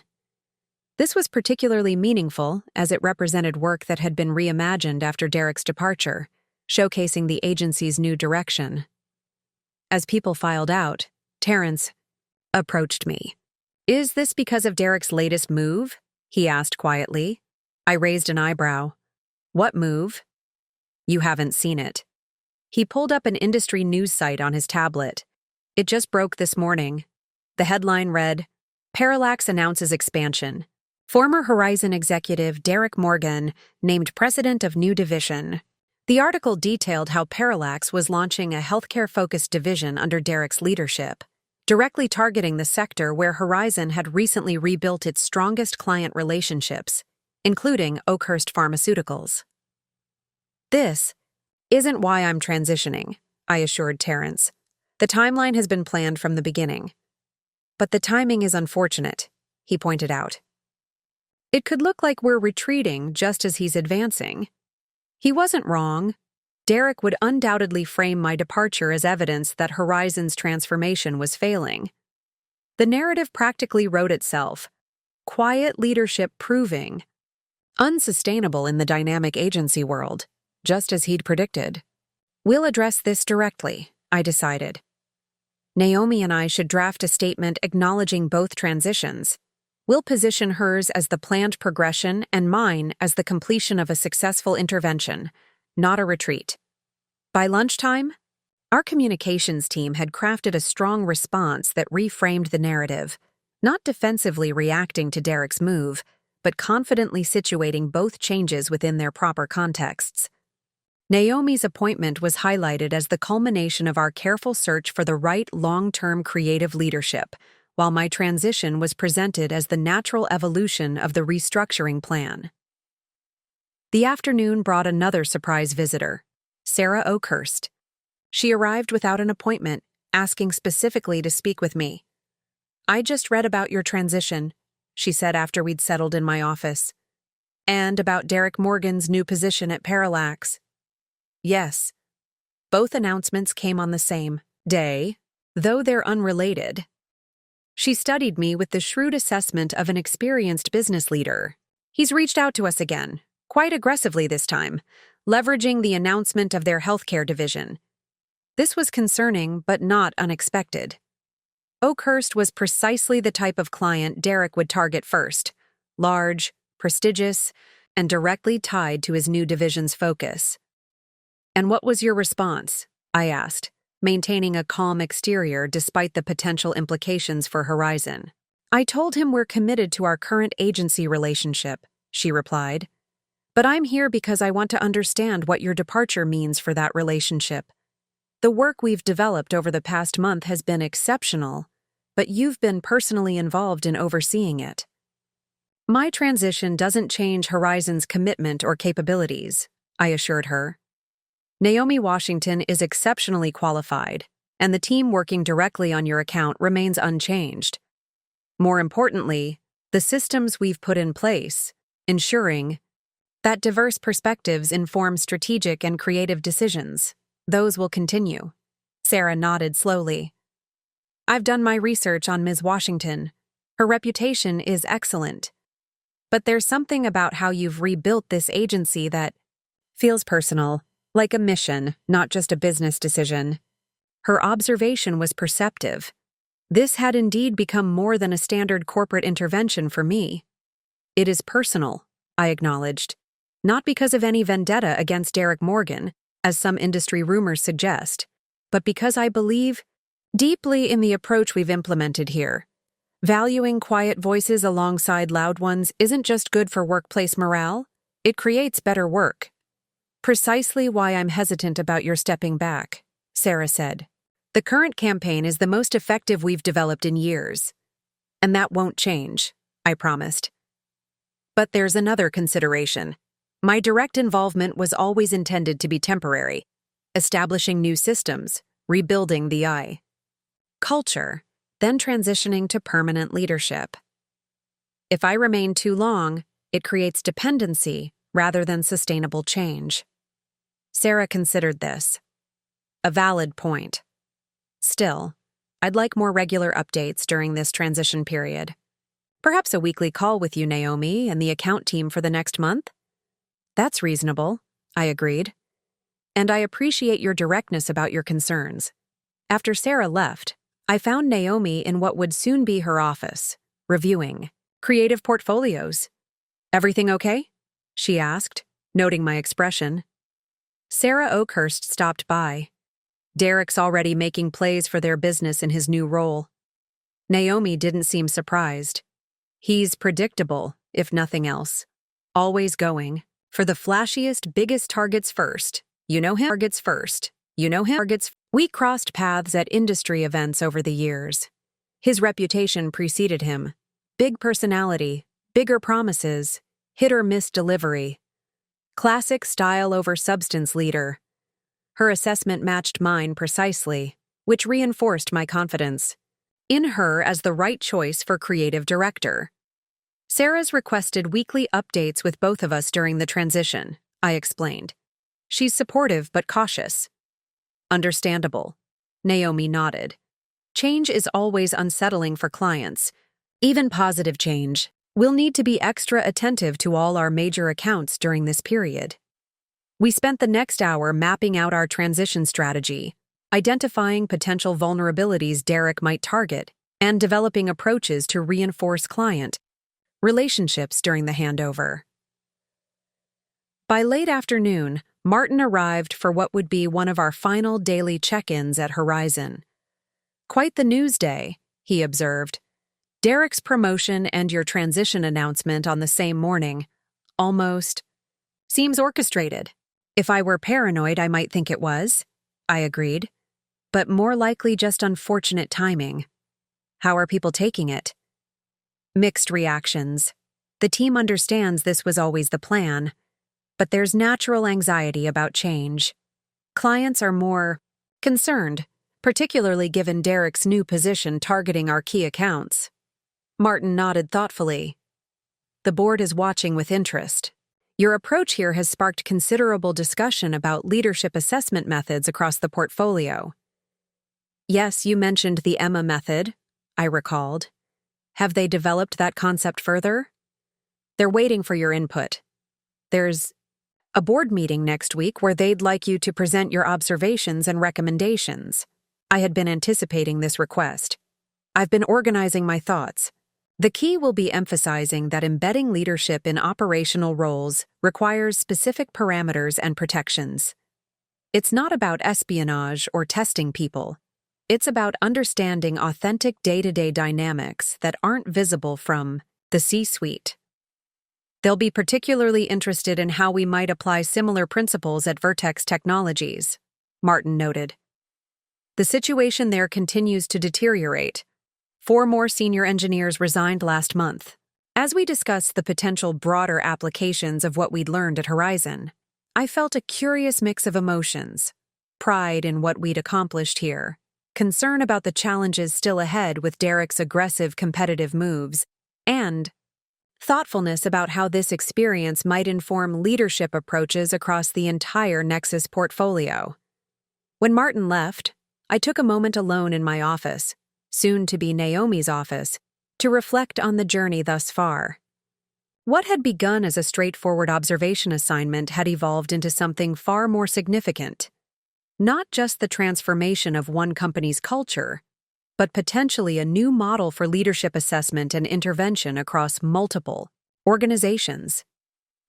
Derek's firing of the too quiet designer had inadvertently catalyzed changes he could never have anticipated, changes that would continue long after both of us had moved on to our next roles. As I gathered my things to leave for the day, I passed the creative department where Naomi was already engaging with team members, listening intently to a junior designer's concept presentation. Her focused attention and thoughtful questions embodied exactly the leadership approach we'd worked to establish. Horizon would be in good hands. And though Derek would undoubtedly continue his aggressive competitive tactics from his new position, the foundation we'd built was strong enough to withstand the pressure. Sometimes the most powerful response to a dismissive too quiet is not to shout louder, but to build something that speaks for itself through results. And that's exactly what we had done. The Nexus Group boardroom, with its panoramic city views and understated elegance, felt simultaneously familiar and strange after my weeks at Horizon. As board members settled into their seats for the quarterly meeting, I could sense their heightened interest. What had begun as a standard portfolio assessment had evolved into something much more significant, and they were eager to understand the implications. Before we address the standard quarterly business, the board has requested that Emma share insights from the Horizon intervention, said Jeffrey Barnes, our board chair. Emma, the floor is yours. I stood, moving to the presentation screen. Thank you, Jeffrey. As you're aware, what began as an observational assessment at Horizon Marketing evolved into a comprehensive organizational transformation. Today, I'd like to present not just the outcomes, but the methodology and potential applications for other portfolio companies. For the next 30 minutes, I detailed the Horizon experience, from my initial entry as a designer through the identification of systemic issues under Derek's leadership, the intervention process, and the subsequent rebuilding of the company. Culture. I was careful to focus on the business implications rather than the personal drama, highlighting the measurable improvements in key performance indicators. Client retention has stabilized at 94%, up from 62% under previous leadership, I noted, displaying the relevant charts. Employee turnover has decreased by 38%, and our pipeline of new business opportunities has increased by 42% in just 6 weeks. Impressive results, commented Diane Winters, one of our newer board members. But how sustainable is this transformation now that you're transitioning out of direct involvement? A valid concern, I acknowledged, which is why we implemented 3 key elements to ensure sustainability. First, systems that institutionalize diverse thinking styles and decision-making processes. Second, a leadership team that embodies these principles. And third, clear metrics to monitor cultural as well as financial performance. I clicked to the next slide, showing Naomi's appointment and the restructured leadership team at Horizon. Naomi Washington brings both impressive credentials and a leadership philosophy aligned with our vision. The team surrounding her includes both original Horizon talent and returning employees who had previously been pushed out. The discussion that followed was vigorous but constructive. Board members asked insightful questions about methodology, scalability, and potential applications across the portfolio. I was particularly careful to address the limitations and ethical considerations of the approach. The embedded leadership assessment, as I prefer to call it rather than the Emma method, is not appropriate for every situation, I emphasized. It requires specific conditions, clear parameters, and careful execution to avoid ethical concerns about transparency. As the presentation concluded, Jeffrey turned to the full board. This brings us to our next agenda item. Based on Emma's experience at Horizon, the Executive Committee is recommending a similar intervention at Vertex Technologies, where we've identified concerning patterns in leadership dynamics. Martin, seated to my right, passed me a folder containing the latest data on Vertex, a software development company that had been part of the Nexus portfolio for 3 years. The metrics told a concerning story: accelerating departures of senior engineers, declining product innovation, and slipping market position. The similarity to Horizon's situation is striking, observed Raymond Chen, no relation to me. A charismatic leader who prioritizes certain personality types, resulting in the loss of key talent. With one significant difference, I noted, reviewing the materials. Vertex operates in a highly competitive technical field, where specialized expertise is even more critical than in marketing. The exodus of senior engineers represents a substantial loss of intellectual capital, which is why we believe intervention is urgently needed. The question is whether to apply the same embedded approach you pioneered at Horizon, Jeffrey responded. I considered carefully before responding. While I believe the fundamental assessment approach is sound, I wouldn't recommend my personal embedding at Vertex for several reasons. First, I lack the technical credentials to assume a believable role within their engineering team. Second, Vertex's CEO knows me personally, which would compromise the assessment. And third, we now have an opportunity to refine the methodology based on what we learned at Horizon. What do you propose instead? Asked Diane. A modified approach, I explained. Rather than a single executive embedding in an operational role, we create a small specialized assessment team. This would include a technical expert who could credibly join the engineering department, paired with organizational psychology support and executive oversight. The discussion expanded to the practical considerations of this modified approach: timing, team composition, communication protocols, and metrics for success. By the time we moved to the next agenda item, the board had approved the formation of a specialized intervention team for Vertex, with me providing methodology guidance rather than direct embedding. As the meeting adjourned 2 hours later, Jeffrey asked me to stay behind. Once the room had cleared, he settled into the chair beside me rather than maintaining his position at the head of the table, a subtle but significant shift in dynamic. This goes beyond what any of us anticipated when you proposed the original Horizon assessment, he observed. You've potentially developed a new approach to portfolio management that addresses the human elements we often miss in standard financial and operational reviews. It's still evolving, I cautioned, and needs careful implementation. Of course. He studied me thoughtfully. Your mother would be fascinated by this development. She always believed in the power of observation over intervention.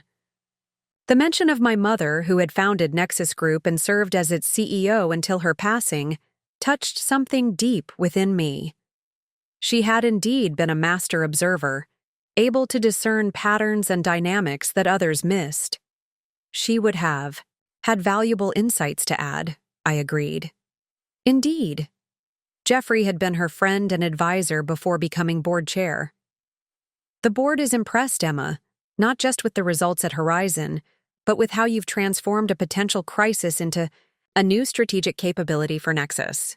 After leaving the boardroom, I headed directly to Horizon for my scheduled transition meeting with Naomi. In the 2 weeks since her arrival, she had quickly established herself as a thoughtful but decisive leader. The team had responded well to her approach, which balanced creative freedom with clear strategic direction. "How was the board meeting?" she asked as I joined her in what was now officially her office. The space had been transformed from Derek's showplace into a collaborative environment, with design boards and concept sketches covering the walls. "Productive. They've approved a modified version of our approach for another portfolio company." "So, the Emma method is becoming standard practice?" There was a hint of amusement in her voice.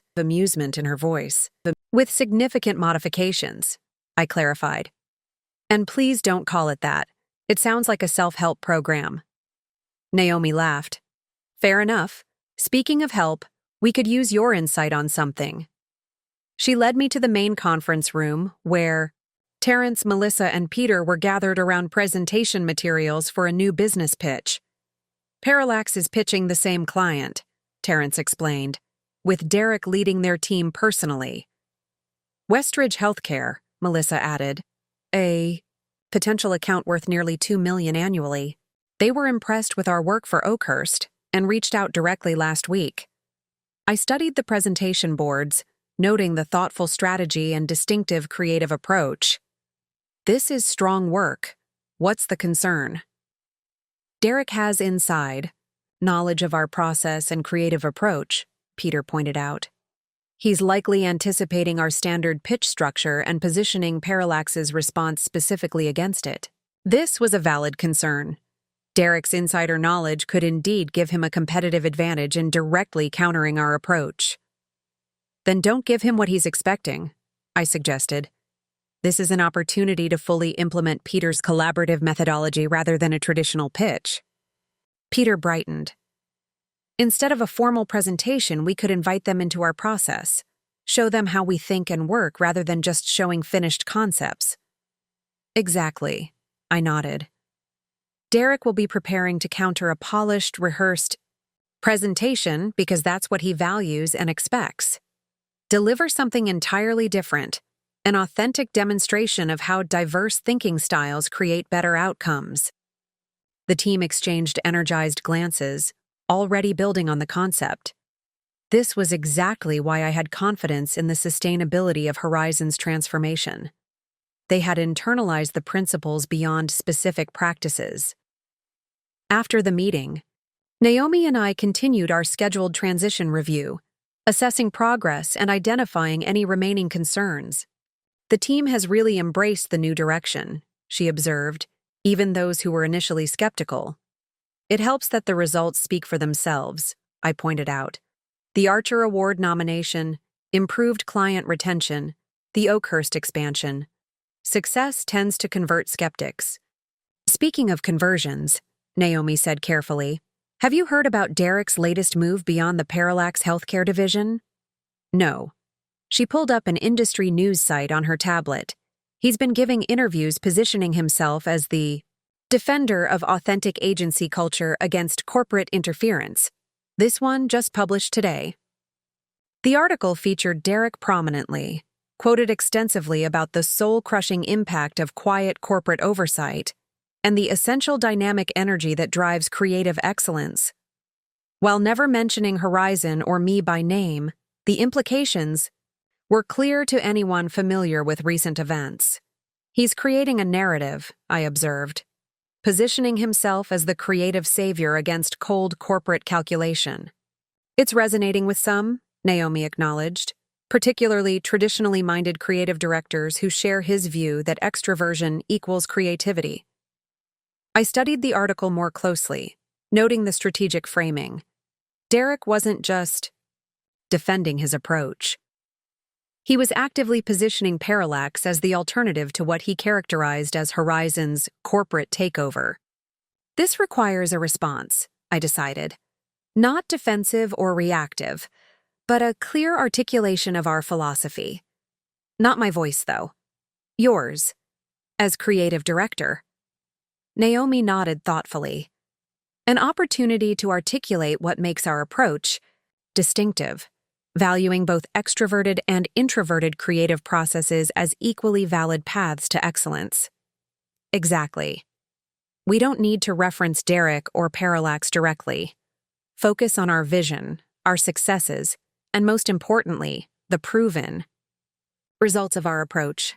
By the time I left Horizon that evening, Naomi was already drafting an opinion piece for the same industry publication, articulating her vision for creativity that transcends personality types and leverages diverse thinking styles. As I drove back to my apartment, I reflected on the day's events. What had begun as a simple observation role at one agency had expanded into something much broader, a potential transformation in how Nexus approached leadership assessment across its entire portfolio, and perhaps even a contribution to the larger conversation about leadership styles in creative industries. Derek's continued attacks were frustrating but ultimately clarifying. His insistence on equating volume with value, energy with effectiveness, had created the perfect counterpoint to highlight the alternative approach we were building, one that recognized the power of both quiet and loud voices contributing in their authentic ways. Tomorrow would bring new challenges, continuing the Horizon transition, developing guidelines for the Vertex intervention team, responding to Derek's media campaign. But for tonight, I allowed myself a moment of quiet satisfaction.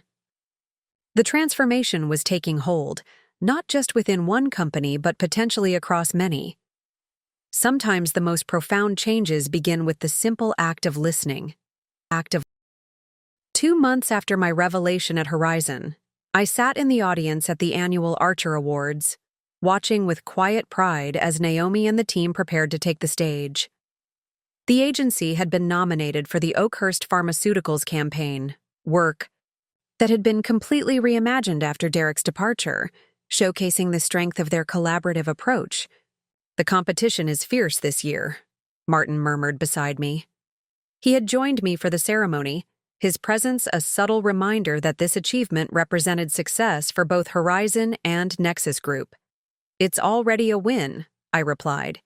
Being nominated after such a significant transformation, with work that embodies our new approach. The category presenter began listing the nominees, each accompanied by a brief video showcasing their campaigns. When Horizon's turn came, I felt a surge of emotion seeing the team's work displayed on the massive screens, work that highlighted the clarity and effectiveness that had emerged from their diverse, collaborative process. And the Archer Award for Pharmaceutical Marketing Excellence goes to... The presenter paused for dramatic effect. "Horizon Marketing for the Oakhurst Precision Campaign." The applause erupted as Naomi led her team to the stage. I remained seated, allowing them their well-deserved moment in the spotlight. This was their achievement, the tangible result of embracing a culture that valued all contributions, regardless of how they were delivered. Naomi stepped to the microphone, poised and confident. "Thank you for this recognition. This campaign represents more than just effective marketing. It embodies our belief that the best work emerges when diverse thinking styles contribute equally to the creative process." She acknowledged each team member by name, highlighting their specific contributions, from Terrence's strategic insight to Lisa's visual conceptualization, from Peter's collaborative methodology to Melissa's client partnership approach. This campaign succeeded because we valued each unique perspective. As I watched the team's genuine celebration, I couldn't help but notice a figure at a nearby table. his expression a careful mask of professional courtesy despite the obvious tension in his posture. Derek Morgan sat with the Parallax contingent, applauding perfunctorily as his former agency, the one he had claimed lacked sufficient energy to succeed, accepted one of the industry's highest honors. Our eyes met briefly across the crowded room. I offered a small professional nod, neither gloating nor apologetic. He returned it stiffly before turning away. The remainder of the ceremony passed in a blur of categories and acceptance speeches. When it concluded, the usual networking began in earnest. I stayed on the periphery, allowing Naomi and the team to enjoy their well-deserved recognition from industry peers. "Quite a vindication," came a voice beside me. I turned to find Sarah Oakhurst, elegant in formal attire, champagne flute in hand. For the team, absolutely, I agreed. Their work speaks for itself. And for your approach to leadership, she added knowingly. The too quiet executive whose vision transformed an agency that's now winning major awards. I smiled slightly. The transformation was collaborative. I simply created space for the right voices to be heard. A rare skill. She gestured subtly toward another corner of the room, where Derek was holding court with several potential clients, his manner animated and commanding. Some believe leadership requires constant performance, volume over substance. Different approaches work in different contexts, I replied diplomatically. Sarah's expression turned thoughtful. Perhaps, but results speak volumes, quietly or otherwise. She raised her glass slightly. Congratulations, Emma. What you built at Horizon is remarkable, regardless of who takes credit on stage. After she departed, Martin rejoined me, having completed his own networking circuit. Interesting conversation with Sarah Oakhurst? She's perceptive, I acknowledged. She understands what we were really doing at Horizon. Speaking of perceptive, Martin nodded toward the entrance where a distinguished older man had just arrived. Jeffrey's here. Unusual for him to attend industry events.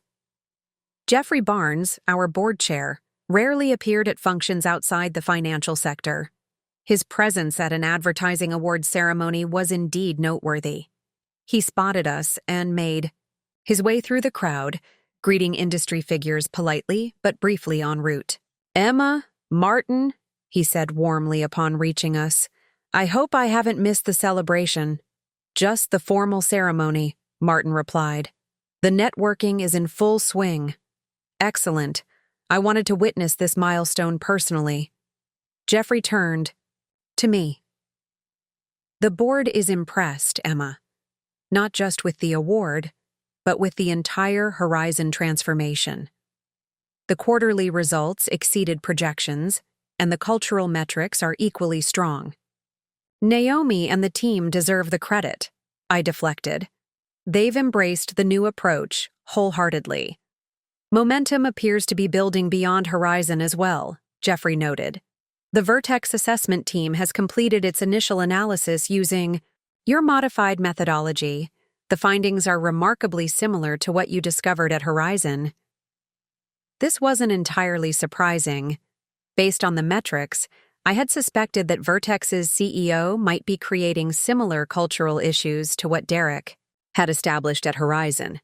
"They've identified a pattern of technical talent being undervalued in favor of more vocal, less specialized team members," Jeffrey continued. "Critical expertise is walking out the door while showmanship is being rewarded." "Have they presented recommendations?" I asked. "Preliminary ones, yes. The board will review them next week." He studied me thoughtfully. "Your insights would be valuable for that discussion, particularly given what you've learned through the complete Horizon cycle." Before I could respond, there was a small commotion near the bar area. I turned to see Derek engaged in what appeared to be a heated discussion with Terrence.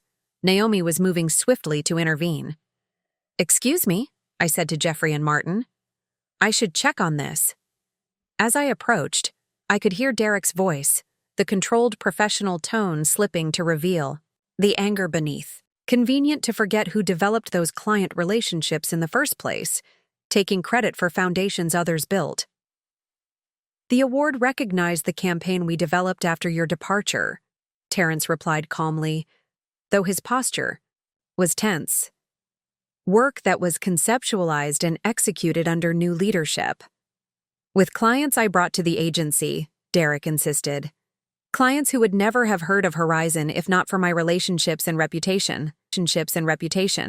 Naomi positioned herself subtly between them. This isn't the appropriate venue for this discussion, Derek. We're all professionals celebrating industry achievements. Derek noticed my approach, his expression hardening further. And here she is, the architect of the corporate takeover. Tell me, Emma, does it satisfy your ego to dismantle someone else's work and claim it as your vision? Several nearby conversations halted as people turned to witness the confrontation. I maintained a composed demeanor despite the public nature of his challenge. No one is claiming individual credit, Derek, I replied evenly.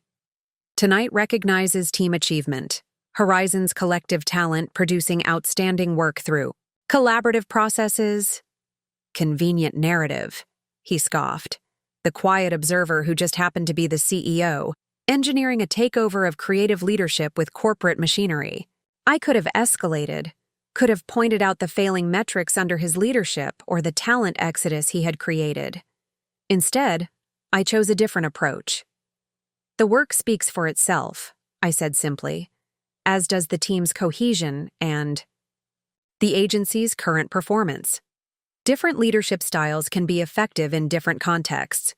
Yours has found a home at Parallax, while Horizon has embraced an alternative approach. The market has room for both. My measured response seemed to frustrate him more than anger would have. He wanted conflict, wanted to position himself as the creative, passionate against corporate coldness. My refusal to play that role disrupted his narrative. This isn't over, he said finally, his voice low. Parallax's healthcare division will show what real creative energy looks like without corporate constraints or quiet oversight. I look forward to seeing your work, I replied genuinely. Competition elevates the entire industry. He stared at me for a moment longer before turning away, rejoining his Parallax colleagues across the room. Naomi let out a small breath. Thank you for diffusing that, she said quietly. He approached Terrence specifically to provoke a reaction. He's creating a story, I observed, positioning himself as the creative rebel against corporate control. It's a narrative that resonates with certain clients and industry perspectives. Should we be concerned? Terrence asked. Aware, not concerned, I clarified. His approach will attract clients who value that perspective. Our approach attracts those who recognize the benefits of diverse thinking styles and collaborative processes. Different clients, different needs. As the team returned to their celebration, Jeffrey approached me again. Handled gracefully, he commented, though I imagine it's frustrating to have your work mischaracterized so publicly. It's not about me, I reminded him. It's about the approach, the principles, the results. Those stand regardless of the narrative Derek tries to create. Jeffrey nodded thoughtfully. That perspective is exactly why the board is interested in expanding the assessment methodology you've developed. The ability to evaluate leadership impact without ego investment is rare. The remainder of the evening passed more smoothly. Horizon's team continued to receive congratulations from industry peers, while Derek maintained a visible but separate presence with the Parallax contingent. By the time the event concluded, it was clear that Horizon's transformation had earned legitimate industry recognition, regardless of Derek's attempts to undermine it. The following morning, I met with Martin and the Vertex assessment team at Nexus headquarters. The team consisted of 3 specialists, a technical expert who had embedded within Vertex's engineering department, an organizational psychologist who had analyzed communication patterns, and a financial analyst who had traced the business impact of leadership decisions. The similarities to Horizon are striking, noted Dr. Camila Jenkins, the organizational psychologist. Vertex's CEO has created a culture where technical expertise is consistently devalued in comparison to presentation skills and interpersonal dominance. The difference, added Marcus Reyes, the embedded technical specialist, is that in software development, this pattern is catastrophic. They've lost 17 senior engineers in 18 months, people with irreplaceable knowledge of their core systems. I reviewed their detailed findings, noting the familiar patterns, meetings where the loudest voices prevailed regardless of expertise, performance evaluations that rewarded visibility over impact, critical feedback dismissed when delivered in less forceful styles. Have you identified key talent at risk of leaving? I asked. 3 more senior engineers are actively interviewing elsewhere, Marcus confirmed, including their head of security architecture, which would be a significant loss given current cybersecurity concerns. After thorough discussion of the findings, we turned to potential interventions. Unlike Horizon, where I had personally led the transformation, Vertex would require a different approach given its technical nature and larger size. The critical question is leadership, Martin observed. Horizon's success hinged on removing Derek and installing leadership aligned with the new vision. Is Vertex's CEO redeemable, or do we need a similar change? It was the central question for any transformation, whether existing leadership could adapt or needed to be replaced. Based on the assessment team's findings, Vertex's CEO showed some concerning similarities to Derek, but also key differences. There's evidence he responds to data, Dr. Jenkins noted. Unlike Derek, who dismissed performance metrics that contradicted his narrative, Vertex's CEO does adjust course when presented with clear evidence of negative business impact. That suggests potential for guided change rather than replacement, I observed. If we can demonstrate the concrete business costs of the current culture and the potential benefits of a more inclusive approach, by the end of the meeting, we had outlined a comprehensive intervention strategy for Vertex, one that would attempt to guide the existing CEO toward cultural transformation while preparing contingency plans if that proved impossible. As the team departed to refine their recommendations for the board presentation, Martin remained behind. You've been quiet about the board's larger proposition, he noted. The portfolio-wide assessment methodology? He nodded. Jeffrey isn't just thinking about individual companies anymore. He's considering establishing a specialized unit within Nexus focused exclusively on cultural assessment and transformation across all portfolio companies. And he wants me to lead it, I concluded, having sensed this direction in my recent conversations with the board chair. It would be a significant expansion of your current role, Martin confirmed. Less direct management of Nexus operations, more strategic oversight of cultural transformation across the portfolio. I considered the proposition carefully. The work at Horizon had been challenging but deeply meaningful, creating space for different voices to contribute their best thinking, building systems that valued substance over performance. Expanding that approach across multiple companies offered the potential for even broader impact. Yet it would also mean stepping further, away from day-to-day operations, becoming more of a specialized advisor than an integrated leader. There were trade-offs to consider, both professional and personal. I need time to think about it, I told Martin. It's not a simple extension of what we did at Horizon. It's fundamentally reshaping how Nexus approaches portfolio management. Take the time you need, he advised, but recognize that what you've started has already gained momentum beyond your direct involvement. The question now is whether you want to guide that expansion or let it evolve without your explicit direction. As I left the office that evening, I found myself reflecting on the journey from quiet designer to revealed CEO to potential architect of a new portfolio management approach. The path had been neither linear nor planned, yet each step had emerged organically from authentic principles about leadership and value creation. Derek's pointed question from the award ceremony echoed. In my mind, Did it satisfy my ego to reshape companies according to my vision?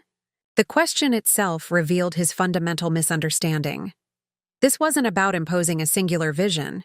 It was about creating space for multiple visions to contribute meaningfully, including those that might otherwise be overlooked due to their quieter expression. The true measure of success wouldn't be my personal advancement or recognition, but whether the systems we built continued to thrive beyond my direct involvement. Horizons Award was a promising indicator.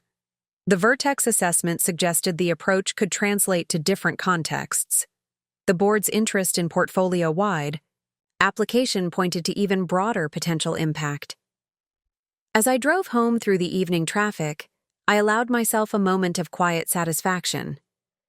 Being fired for being too quiet had unlocked a sequence of events that no one, least of all Derek Morgan, could have predicted. Sometimes the most powerful response to dismissal isn't loud protest, but thoughtful action that fundamentally transforms the conversation. Up next, you've got 2 more standout stories right on your screen. If this one hit the mark, you won't want to pass these up. Just click and check them out, and don't forget to subscribe and turn on the notification bell so you don't miss any upload from us.